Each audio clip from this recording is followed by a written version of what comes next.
የወይዘሮ ሜላትን ወርቅ እኔ ተምቹ ይሆን የሰረቀው እያልኩ ነው።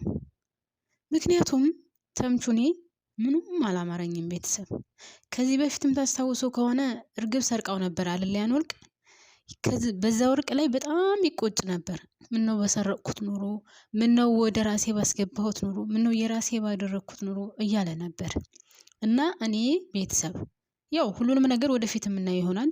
ነገር ግን እኔ ተምቹ በጭራሽ አያያዙ አላማረኝም፣ ፊቱም አላማረኝም። ግን 100% እርግጠኛ አይደለሁኝም። አሁን እኔ በሶስቱም መካከል ማን ወሰደው በሚለው ጭንቅላቴ እየዞረ ነው። አንደኛ የድንብላል ወንድም ነው። የድንብላል ወንድም ለምን ይወስደዋል ካላችሁኝ ደግሞ ብዙ ምክንያቶች አሉ። ለማንኛውም ሰላም ጤና ይስጥልኝ ውድና የተከበራችሁ ቤተሰቦቼ፣ በያላችሁበት ሰላማችሁ ብዝዝት ትርፍርፍ ይበልልኝ። እንደተለመደው ለዚህ ቻናል አዲስ ከሆናችሁ ሰብስክራይብ እያደረጋችሁ ደወል ምልክቷን በመጫን ቤተሰብ ሁኑ፣ አበረታቱኝ። ሰብስክራይብ ማድረጋችሁን አትርሱ፣ አደራ አደራ። የላይክ ምልክቷንም ጫን በማለት አጥቁሩት ውድ ቤተሰቦቼ። እይታ አለ ላይክ ግን የለውምና እባካችሁን ፕሌስ ላይክ ማድረጉልኝ ማለት ነው። ወደ ድራማው ስመለስ ውድ ቤተሰቦቼ እንግዲህ በወርቁ ዙሪያ ነው ትንሽ ማለት የምፈልገው። አንደኛ ደረጃን የምጠረጥረው ያው የድንብላልን ወንድም ነው። ሁለተኛ ተምቹ፣ በሶስተኛ ደረጃ ራሷ ድንብላልን። በአንደኛ ደረጃ ለምን የድንብላልን ወንድም ጠረጠርሽ ካላችሁኝ፣ ድንብላል እንግዲህ ካያችኋት እዛ ቤት በነፃ በጣም ብዙ አመት አገልግላለች። ወንድምየው ታምሜ ብሎ እንኳን የሕክምና ብር እስከምታጣ ድረስ ወይም ደግሞ ተምቹንም እንኳን ለምና ተምቹ እምቢ እስከ ማለት ድረስ ሲደርስ እሱ በጣም የተሰማው ይመስለኛል። ሲቀጥል በድጋሚ ተምቹ ሂዶ እባክሽን ይቅርታ አድርጊልኝ ምናምን ብሎ እምቢ ሲላት፣ እንደውም እንደገና ደግሞ በድጋሚ ሶስተኛ መንገድ ላይ አግኝቷት እንኪ ብሩን እና እንታረቅ ምናምን ሲላትኝ እሱ ነው ከእጁ ተቀብሎ ብሩን ለሷ የሰጣት። ስለዚህ እኔ ሳየው ቤተሰቦቼ፣ እኔ የኔ ሀሳብ ወይም የኔ አመለካከት ነው፣ ግን የድንብላል ወንድም ጤነኛ አይመስለኝም። ላይክ የገጠር ዋነኛ ይሄ ምንድን በለው አተራማሽ። ልክ በከተማ አሁን እነዚህ በጣም ኃይለኞች ከሰው ላይ ብር የሚቀሙት ምናምን አሉ አይደለም? ላይክ እንደነዛ የገጠሩ ደግሞ ዋነኛ ተራማሽ ወይም ዋነኛ ሌባ እሱ ይመስለኛል። እንደዚሁ ፊቱን ስታዩት ምንም ሀታ በሽታው ራሱ ካያችሁ ቤተሰቦቼ ዝም ብሎ የሚጮህ ነገር ነው የሚመስለው። እውነትም ትክክለኛ እየታመመ ሁሉ አይመስልም። ትክክለኛ የታመመ ሰው ፊትና የእውነትም ውሸቱን የሚጮህ ሰው ፊቱ ያስታውቃል። እና እኔ ሳየው ምንም አልጣመኝም ውድ ቤተሰቦች። አላቅም እናንተ እንደታያችሁት እንደተመለከታችሁት፣ እስኪ ሀሳብ አስተያየታችሁን እንድታካፍሉኝ እፈልጋለሁ። ሌላኛው ተምቹ ነው። ተምቹ እኔ ምንም አላማረኝም። እንደነገርኳችሁ መጀመሪያ ላይ ተምቹ ገና መጀመሪያ እርግብ ያን ወርቅ ሰርቀው እያለ ምነው ለራሴ ባደረኩት ኑሮ፣ ምነው ወርቅ መሆኑን ባቀ ኑሮ የራሴ ባደረኩት ይዤው በጠፋሁ እያለ በጣም ይቆጭ ነበር። እሱ ብቻ ሳይሆን ውድ ቤተሰቦቼ ከዛ በኋላ ከዛ ቤት ሲሄድ ያን ወርቅ ለመስረቅ በጣም ይፈልግ ነበረ። ካስታወሳችሁ በጣም ይፈልግ ነበረ።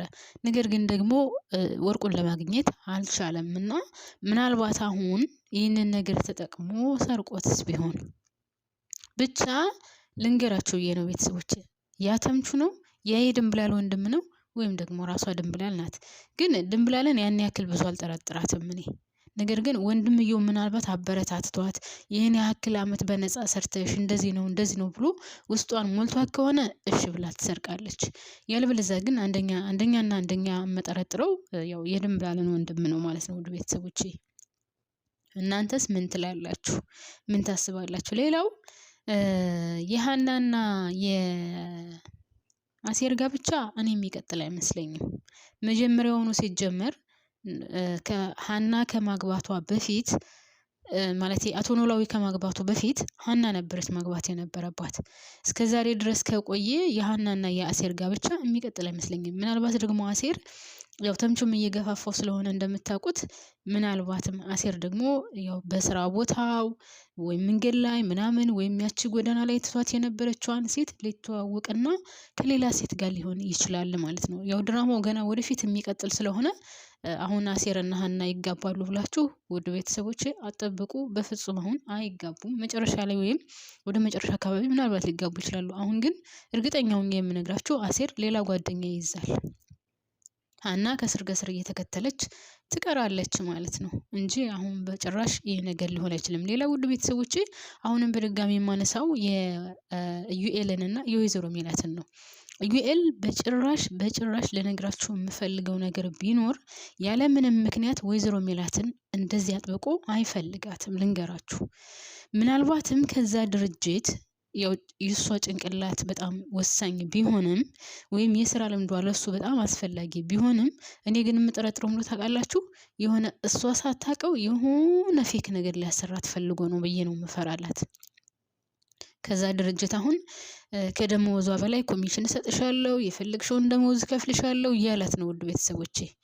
በዛ ላይ ወለም ዘለምም እያለ ነው እና እኔ በጣም ፈርችላታለሁ። የሆነ የማትፈልገው ነገር እሷ ሳታውቅ አሰርቶ ከዛ የሆነ ወንጀል ውስጥ እንዳይከታት ነው መፈራላት እንጂ ያለምንም ምክንያት እንደዚህ አጥብቆ በጣም አይፈልጋትም። ለድርጅቱ እንኳን በጣም አስፈላጊ ብትሆንም ግን የሱ በጥብቅ መፈለግ እኔ በጣም አስግቶኛል። ልፈርችላታለሁ። ብቻ ፈጣሪ ይድረስላት። አላውቅም ምን ወንጀል ውስጥ እንደሚከታትና ሳታስበው ወይም እዛ መንግስት ላይ ያለውን ወይም በመንግስት እጅ ያለውን ንብረቷን እንዳያሳጣት ነው ምፈራላት። ምናልባትም ያ ከተመለሰ እሱ ሊሆን ይችላል ተፎካካሪዋ። ስለዚህ ያ ድርጅት ተመልሶ ማለት የወይዘሮ ሜላት ድርጅት ተመልሶ ቀጥታ ወደ ስራዋ ከገባቸው ወይዘሮ ሜላት ምናልባትም የዩኤል ተፎካካሪ ልትሆን ትችላለች። አያችሁ ቤተሰብ፣ ሰው እኮ ያለምንም ምክንያት የሆነ ነገር አያደርግም። ልንገራችሁ ብዬ ነው። በተለይ በችግራችሁ ጊዜ የሚገባ ሰው፣ ችግራችሁን ተጠቅሞ የሆነ ነገር የሚያደርግ ሰው በሆነ ነገር ሊያስራችሁ ነው። ወይም አደረግኩላችሁ ብሎ በውለታ ያስራችኋል። በውለታ እንኳን ወይዘሮ ሜላት የምትታሰር አይደለችም። ግን ቢሆንም ያ በውለታ ያስራችኋል። ያ ደግሞ የማትወጡ ጣጣ ውስጥ አስገብቶ ሌላ ነገር እንዳሰሩ አድርጎ እስር ያደርጋቸዋል። አሁን ለምሳሌ ኢዩኤል እንደነገርኳቸው የወይዘሮ ሜላት ድርጅት ከተመለሰ መንግስት ከመለሰላት ንብረቷን የራሷን ስራ ትሰራለች አይደለ? ነገር ግን አስቀድሞ ምናልባት የእሷ ድርጅት ከተመለሰ ወደ ራሷ ስራ እንዳትመለስ እሱን እንዳትፎካከረው አድርጎ አሁን በማታውቀው በሆነ ነገር ወንጅሎ ችግር ውስጥ አስገብቷት ከሱ ድርጅት እንዳትወጣ አድርጎ በቁጥጥሩ ስራ አድርጎ ሊያሰራት ፈልጎ ነው ብዬ ነው የምለው። እኔ የገባኝ እንደዛ ነው ቤተሰቦቼ፣ እንደዛ ነው የገባኝ። እኔ አላቅም እናንተ እንደታያችሁት። እንግዲህ ሁሉንም ነገር ወደፊት የምናየው ይሆናል። እሱ ቀላል ነው፣ ግን እኔ ከሆነ የተረዳሁት እንደዛ ነው። የወይዘሮ ሜላት ድርጅት መንግስት ብሎ ፈጣሪ ብሎ ያው የሀቋ እስከሆነ ድረስ ይመለስላታል። ሀቋ ከተመለሰላት የራሷ ድርጅት ላይ ትሰራለች። የራሷን ድርጅት ውስጥ ከሰራች ደግሞ ለዩኤል ተፎካካሪ ትሆናለች። ስለዚህ ዩኤል ደግሞ ይህን ነገር አይፈልግም። አሁን እስር አድርጎ ይይዛታል ማለት ነው። በማትፈልገው ነገር ወንጀል ውስጥ አስገብቶ ወይም እያስፈራራ ሌላ ነገር እንዳታደርግ ሊያደርጋት ይችላል። እንግዲህ የኔ ሀሳብ ነው ማለት ነው። ሌላው የምናሴና የዛች ልጅ ጓደኝነት ነው። በጣም ደስ የሚል ነው ጓደኝነታቸው። ገና ከሆኑ ትውውቃቸው ምናምን በጣም አሪፍ ነው። ግን ይችን ሊሳስባት ወደ ቤተሰቦቼ ምናሴን የምታግዘው ወይም የምናሴን ቤተሰብ የምታግዛቸው ይመስለኛል። ለምናሴ ደግሞ በጣም መልካም ጓደኛና ጥሩ ጓደኛ እንደውም ልንገራችሁ አይደለ ቤተሰብ ከሀና ከሰላምዬ ይልቅ ምናልባትም ምናሴ እንዳያገባ ነው የምለው። እንደዚሁ አየር ባየር ይልቁንስ እሱ እንዳያገባ ነው እምለው። እንዳይቀድማቸው ሴት እህቶቹን እሱ እንዳይቀድማቸው። ምክንያቱም ልጅቷ የሆነ በቀላሉ የምትፋታው አይደለችም። ሲቀጥል ታግዘዋለች ብዬ አስባለሁ። የሀብታም ቤተሰብ ትመስለኛለች እንደዚሁ ሳያት። በዛ ላይ ደግሞ እሱን እንደዚሁ ስትመለከተውና ስታየው ልታግዘው የፈለገችና መልካም አቀራረብ ያላት ሴት ነው የምትመስለውና እንደዛ ነው የታየኝ በምናሴ በኩል። እናንተስ እንደታያችሁት እንደተመለከታችሁት ውድ ቤተሰቦቼ። ሌላው የድንብላልና የተምቹ ጉዳይ ነው። ያው እንግዲህ ድንብላልና ተምቹ በነገራችን ላይ ቤተሰቦቼ በእናንተ ላይ የሆነ ትልቅዬ ችግር ሲፈጠር በቃ በዛም በዚህም ሰው ሲያዋክባችሁ እግዚአብሔር ለእናንተ የሆነ ትልቅዬ ነገር እያዘጋጀላችሁ ነው ብዬ አስባለሁኝ። አሁን ድንብላል እንግዲህ ወርቁን ትስረቀውም አትስረቀውም የምናውቀው ነገር የለም፣ ግን ታስራለች። ደስ የሚለው ነገር የእሷ መታሰር ላይ ተምቹ እንዳያችሁት በጣም ተናዷል። በጣም ከሚገባው በላይ ለሷ እየተቆረቆረ ነው፣ ለሷ እያሰበላት ነው፣ ለሷ እየተጨነቀ ነው። እና ድንብላል እስከዛሬ ድረስ ተምቹ ይወደኛል ብላ ታስብ ነበረ። በተለይ ለወንድሟ ገንዘብ ጠይቀው አያገባኝም፣ ገንዘብ አልሰጥሽም፣ አይመለከተኝም፣ አንቺ ስጪኝ ብልሽም ቢብልሽኝ አይደለ፣ ስለዚህ እኔም አልሰጥሽም ብሏት ነበር አይደለ ቤተሰብ። ከዛ በኋላ ይወደኛል ብላ በጭራሽ ውስጧ አላስገባችሁም ነበር። ግን አሁን ወይዘሮ ሜላት እንዳሳሰረቻት ካወቀ በኋላ እንደዛ እስር ቤት እንኳን ሄዶ ሲጠይቃት እኔ የሀናን ቤተሰቦች ይጨርሳቸዋለሁ ምናምን ሲላት በጣም ነበረ ደስ ያላት። እንደውም እነሱን እንዳትነካብኝ፣ ግን እንኳንም ታሰርኩ፣ እንኳንም ይሄ ነገር ሆነ፣ ምክንያቱም አንተ እንደምትወደኝና እንደምታፈቅረኝ አላቅም ነበር ና ያለችውና ተምቹ አሁን ለድንብላል በጣም ጥሩ ሀሳብና ጥሩ አመለካከት ወይም ጥሩ የፍቅር እንትን ላይ ነው ያለው። ሰው በጣም ደስ ይላል። ድንብላል ትወጣለች ብዬ አስባለሁ። ወይዘሮ ሜላትም ያን ያክል አጨክንባትም፣ ብዙ ጊዜ የምትቆይም አይመስለኝም። ሰው ትወጣለች። ድንብላል ይጋባሉ ብዬ አስባለሁ። ከማንም በፊት ድንብላልና ተምቹ ይጋባሉ ብዬ አስባለሁ። ግን የወርቁ ጉዳይ ከባድ ነው። ማነው ሰረቀው የሚለው ገና ብዙ በተለይ ተምቹ ከሆነ እየሰረቀው ገና ብዙ ጣጣ ይከሰታል፣ ብዙ ነገር ይፈጠራል፣ ብዙ ችግር ውስጥም ወይም ብዙ ርቀት ሊሄዱ ይችላሉ። ምክንያቱም ተምቹ ያው በጣም የሚጓጓለት ወርቅ ነው፣ በጣም የሚፈልገው ነበር ከድሮ ጀምሮ። ሲቀጥል ደግሞ እዛ ቤት እየተመላለሰ እሱ ሰረቀው ማለት የተምቹና የአሴር ግንኙነት ያበቃለታል ማለት ነው። የተምቹና የአሴር ግንኙነት ብቻ ሳይሆን የአቶ ኖላዊና ሁሉም በቃ በአጠቃላይ ግንኙነታቸው እዛ ላይ ያቆማል ማለት ነው። በተለይ ተምቹን የሰረቀው የሚባለው ከታወቀ፣ ያም ሆነ ይህ ወርቁን አሁን ማን እንደወሰደው አልታወቀም። ግን እንደነገርኳችሁ ተምቹ ከሆነ በጣም ትልቅዬ ችግር ይከሰታል ወይም ትልቅዬ ነገር ይከሰታል ብዬ ነው የማስበው። አሁን ድንብላል ከእስር ቤት ትወጣለች ወይ? እንዴትስ ነው የምትወጣው? ያ ወርቅ ካልተገኘ ወይዘሮ ሜላት ይቅርታ ታደርግላታለች ወይ? ወይዘሮ ሜላት ያ ወርቅ ካልተገኘ ይቅርታ ብታደርግላትስ ስለ ወርቁ ጉዳይ ምን አዲስ ነገር ይከሰታል? ይሄ ሁሉ ገና ብዙ ነገር እንትን ያስብላል። ምክንያቱም ማን የወሰደው ያን ወርቅ? ቤት ውስጥ ገብቶ ማን ወሰደው? በነገራችን ላይ እኛ የሚያየነው ተሰረቀ ከተባለ በኋላ እንጂ የት እንዳለ ምናምን አናቅም። ተምቹም አሁን እዛ ቤት ቢሄድም እዛችሁ ክፍል ላይ ቁጭ ብሎ መውጣት እንጂ እንደ በፊት አሁን እዛኛው ቤት እያሉ ታስታውሱ ከሆነ በመስኮት ዘሎ ይገባን ምናምን ይገባ ነበር አይደለ? ከዚህ ግን ሌላ ቦታ የለም። እዛችሁ የሚተኙባትና የሚቀመጡባት ክላስ ናት። ገብቶም እዛች ተቀምጦ ነው የሚወጣው። በየት አነሳው እንዴት አነሳው እንግዲህ አናቅም። ብቻ ያየነው ያው ወርቁ ተሰረቀ የሚለውን ነው። ግን ይሄኛውን አሁን የድንብላል ወንድምስ እንዴት ይሰርቀዋል ካላችሁኝ፣ የድንብላል ወንድም እዛ ቤት ብዙ ጊዜ ቆይቷል። ተኝቶበታል፣ ተቀምጦበታል፣ ውሎበታል፣ አድሮበታል። ስለዚህ ቤቱን ለእያንዳንዷ ነገር የቱ ጋር ምን ተቀመጠ፣ የት ቦታ ላይ ምን አለ የሚለውን ጠንቅቆ ያውቃል ብዬ አስባለሁ። እኔ 100% ባይሆንም በአንደኛ ደረጃ የድንብላልን ወንድም ነው፣ ሁለተኛ ተምቹ፣ ሶስተኛ ድንብላልን ነው የምጠረጥረው ማለት ነው። እስኪ እናንተስ ማንን ትጠረጥራላችሁ? ሀሳብ አስተያየታችሁን እንድታካፍሉኝ እፈልጋለሁ ማለት ነው። ሌላው ከዚህ ሁሉ መሀል ሰላምዬ ናት አሁን ከምኑም የሌለችበት በነገራችን እና ሰላምዬ በጣም ነው የምታሳዝነኝ። ሰላምዬ በጣም እንጃ፣ እኔ እስከ መጀመሪያ ጀምሮ እስካሁን ባለው ድረስ ሀቀኛና እውነተኛ ወይም የመሰለውን የሚናገር በጭራሽ ለውሸት እንትን የማትል ብትኖር ሰላም ናት። እውነት ለመናገር አሁን ለድንብላል እንኳን ምን ያክል እንደምትከራከርላት ካያችሁ፣ ከእናቷ ጋር ግብ ስትገጥም ድንብላልን ካላስፈታሻት አንቺ እናቴ አይደለሽም ስትል እና በቃ እናቴ ናት አባቴ ነው ምናምን አትልም። ለሀቅ ስትቆም በጣም ነው ደስ የምትለኝ እውነት ለመናገር። ያው እናቷን በዛ ልክ መናገር ነበረባት ወይ? ለምን እናቷን ትናገራለች እንደዛ ካላችሁኝ፣ አዎ ቤተሰብ መከበር አለበት። ግን ደግሞ ለሀቅ ስለምትቆም እኔ በጣም ደስ ትለኛለች ሆነ ለመናገር። በቃ ምንም አይመስላትም። እናት አባት እህት ወንድም ላይክ አሁን እንደሌላው ቤተሰብ መሸፋፈን ወይም ደግሞ ደባብቆ ማለፍ አትችልበትም። እውነት ነው፣ ውሸት ውሸት ነው። ምንም የምትዋሸው ነገር የላትም። እና ድንብላልን እንኳን ሄዳ እናቴ ናት አይደል እንደዚህ ያደረገችው፣ ግን እኮ ወርቁን አንቺ አትወስጂውም ምናምን ስትል ድንብላል እንደውም ምንድነው ያለችው? አይ እውነቷን ነው፣ እሷም ሀቅ አላት።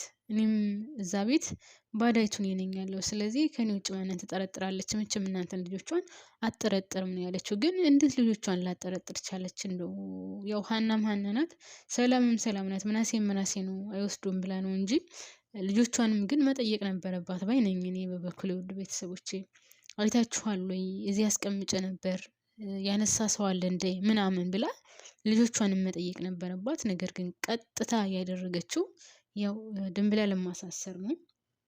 ድንብላል ምንድነው የጠፋው ጥፋቱ ምንድነው ምናምን የሚለውን እንኳን ድንብላል አታውቅም ነበረ።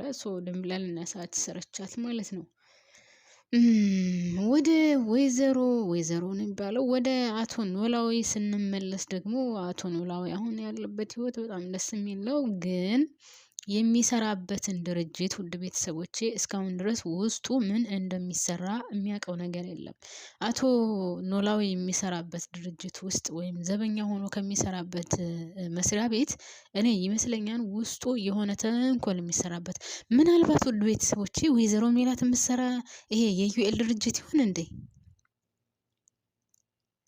አቶ ኖላዊ እየጠበቀ እያለ የሆነ ልጅ መጥቶ ልገባ ነው ብሎ ሲለው አይ አላስገባም ምናምን ብሎ ሲለው ውስጡ ምን እንደሚሰራ ታውቃለህ ወይ ብሎት ነበረ። ግን አላቅም ነው ያለው። እኔ ማለቴ ግራ ገብቶኛል።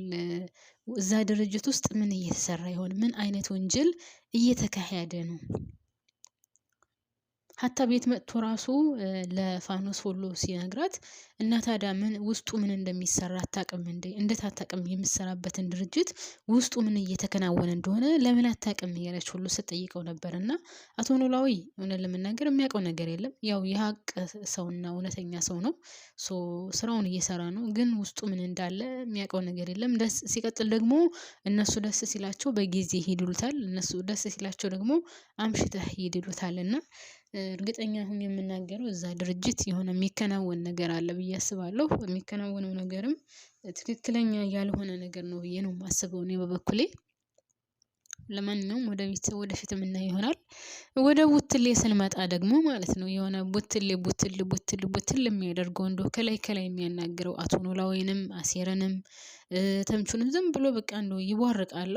እኔ ግን ምን እንደምታውቃላችሁ የሆነ ነገር ጃስ የሚለው ነገር መጥቶ ሲሯሯጥ ማየት ነው። ምንም እኮ አቅምና ጉልበት የለውም፣ ግን ምላሱ በጣም የሚገርም ምላስ ነው ያለው። እና የሆነ ነገር ብለውት ሲሯሯጥ ባየው በጣም ደስ ይለኛል። መቼም እሱ ቁሞ ይመክታል ወይም ቁሞ ይከራከራል ብዬ በጭራሽ አላስብም። እርግጠኛ ነኝ የኔም ሀሳብ የእናንተም ሀሳብ የኔን ይደግፋል ብዬ አስባለሁ ማለት ነው። ውድ ቤተሰቦቼ እኔ አሁን በጣም የናፈቀኝና በጉጉት የምጠብቀው በነገራችን ላይ ዋናው የአሴርና የሀና ጉዳይ ነው። ያገባታል አያገባትም፣ ትቷት ሌላ ጓደኛ ይዛል ወይስ አይዝም የሚለውም ማለት ነው።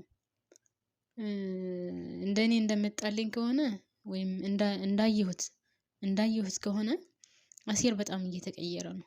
አሴር ሌላ ሰው እየሆነ ነው። አሴር የማናውቀው አሴር እየሆነ ነው። አንዳንድ ሰው ታግሶ ታውቃላችሁ፣ ትግስቱ ሲያልቅ በአንድ ጊዜ ነው የሚቆርጠው። በተለይ እንደ አሴር አይነት ሁሉንም ነገር በሆዱ ይዞ ለሰው ደስታ የሚኖር ሰው ከቆረጠ ነው። ዘወር ብሎ ማያያችሁ። እውነት በተለይ ተናግሮ የማይወጣለት ሰው እያወቀ ሁሉንም እንዳላወቀ ሁሉንም እንዳላየ ሆኖ የሚያልፍ ሰው የቆረጠ ቀን ዞር ብሎ ለማየት ራሱ በጣም የሚያስጠላውና አሴር እንደዛ ይመስለኛል አሁን ያለበት ሁኔታ። ሀናን በጣም ብዙ ታግሷታል፣ በጣም ብዙ ጠብቋታል፣ ብዙ ነገር አድርጎላታል፣ ብዙ ነገር ሆኖላታል። ነገር ግን ካሁን በኋላ እንደስከ ዛሬው ይሆንላታል ብዬ አላስብም። አንደኛ ደረጃ እሱ ገንዘብ አለው፣ ከነሱ የተሻለ ነው። ሁለተኛ ደረጃ ደግሞ ሌላ አማራጭ ማየት ይችላል። ሌላ አማራጭ ማግኘትም ይችላል። ከሷ የተሻለች ሴት ማግኘት ይችላል። ተምቹ ካጠገቡ ሆኖ እንደሚወተውተውና እንደሚጎተጉተው ከሷ የተሻለች ሴት ከሷ የላቀች ሴት ከሷ እጥፍ የምትሆን ሴት ሊያገኝ ይችላል። ሲቀጥል ምናልባትም ደግሞ ያቺ በፊት ጎዳና ላይ የነበረችው ልጅ ጋር ሊገናኝ ይችላል፣ አይታወቅም ማለት ነው። የጊዜ ጉዳይ ነው። እና ግን አሴር አሁን በጣም እየተቀየረ ነው። በጣም ተቀይሯል። ሌላ አሴር እየሆነ ነው ያለው። እንግዲህ ሀና መንገድ ላይ እየሄደች አስባችሁታል? አሴር አልፏት ሲሄድ እያያት አልፏት ሲሄድ ይሄ ማለት ውስጡ ሌላ ነገር ወስኗል። በዛ ላይ እሱ አሁን ከስር ከስር እየተከተለችው ነው። ነገር ግን ከስር ከስር ብትከተለውም እንኳን ማሮቼ እሱ በጭራሽ ልቡ እንደ በፊቱ አይደለም ማለት ነው። እና ይህንን ይመስላል ማሮቼ፣ ፍቅሮቼ፣ ስወዳችሁ ሳከብራችሁ ቻናሉን ሰብስክራይብ አድርጉልኝ። በእናታችሁ በእናታችሁ የኔ ፍቅሮች አዲስ ከሆናችሁ ሰብስክራይብ አድርጉልኝ። የደወል ምልክቷን ተጭናችሁ ከዛ ደግሞ ላይክ ማድረጋችሁን አትርሱ። ክብራችሁ ምንም አይቀንስም። ስወዳችሁ ሳከብራችሁ የኔ መልካም የኔ ቅኖች ፈጣሪ በያላችሁበት ሰላማችሁን ያብዛልኝ። ጭንቀታችሁን ያቀልላችሁ፣ እቅዳችሁን ያሳካላችሁ። ሰው ሀገርም ያላችሁ በሀገርም ያላችሁ ፈጣሪ ሀሳባችሁን፣ እቅዳችሁን፣ ምኞታችሁን ሙልት ያድርግላችሁ። በጣም ነው የማመሰግነው እስካሁን አብራችሁን ስለቆያችሁ። ባባይ